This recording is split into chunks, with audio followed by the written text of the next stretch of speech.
राष्ट्रिय निकुञ्ज तथा वन्यजन्तु संरक्षण विभागको 2022 को तथ्याङ्क अनुसार 12,682 वटा मानव वन्यजन्तु द्वन्द्वको घटना दर्ता भएको पाइएको छ र यो नम्बर दिनानुदिन बढ्दो क्रममा छ।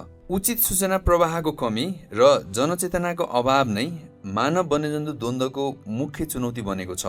जङ्गलको वरिपरि बसोबास गर्ने, जङ्गलमै आश्रित र न्यून आय स्रोत हुने परिवार नै प्रमुख रूपमा मानव वन्यजन्तु द्वन्द्वबाट पीडित हुने गरेका छन्। राहतको प्रक्रियामा धेरै समय लाग्ने हुँदा पीडित परिवारको राहतप्रतिको बढ्दो अविश्वासले असुरक्षित तरिकाले जनधनको रक्षा गर्ने क्रम बढ्नाले पनि मानव वन्यजन्तु द्वन्द्व बढिरहेको छ।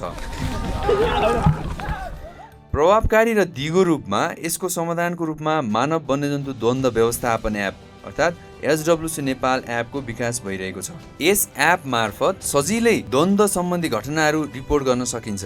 केवल केही क्लिकमा द्वन्द्वको प्रकार, स्थान र अन्य जानकारी भरेर राहत प्रक्रियालाई डिजिटल रूपमा दस्तावेज गर्न सकिन्छ। यस एपको एनिमल रिपोर्टिङ सुविधाले वन्यजन्तु बस्ती वरिपरि देखिएमा तुरुन्तै रिपोर्ट गर्न र सम्बन्धित निकायहरूलाई SMS मार्फत स्थानको जानकारी पुर्याउन मद्दत गर्दछ, जसले रेस्क्यु टिमलाई शीघ्र कारबाही गर्न सघाउँछ। साथै नजिकै बसोबास गर्ने स्थानीयहरूलाई मोबाइलमा सन्देश पठाई उनीहरूलाई आवश्यक तयारी गर्न र सुरक्षित रहन सचेत गराउँदछ। वन्यजन्तु सम्बन्धी जानकारी साथै वन र वन्यजन्तु सम्बन्धी सम्पूर्ण नीति नियम, लेख, अनुसन्धान र प्रकाशित सामग्रीहरू यस एपमा एकै ठाउँमा संग्रहित गरिएको छ। समुदायलाई प्रभावकारी रूपमा संलग्न गर्दै सचेत गराउने र प्राकृतिक स्रोतको प्रभावकारी प्रयोग गराउने जस्ता सुविधा पनि एपले समावेश गर्दै लगेको छ। यो एक मोबाइल एप्लिकेसन भएकाले सजिलै आफ्नो फोनमा इन्स्टल गर्न सकिन्छ।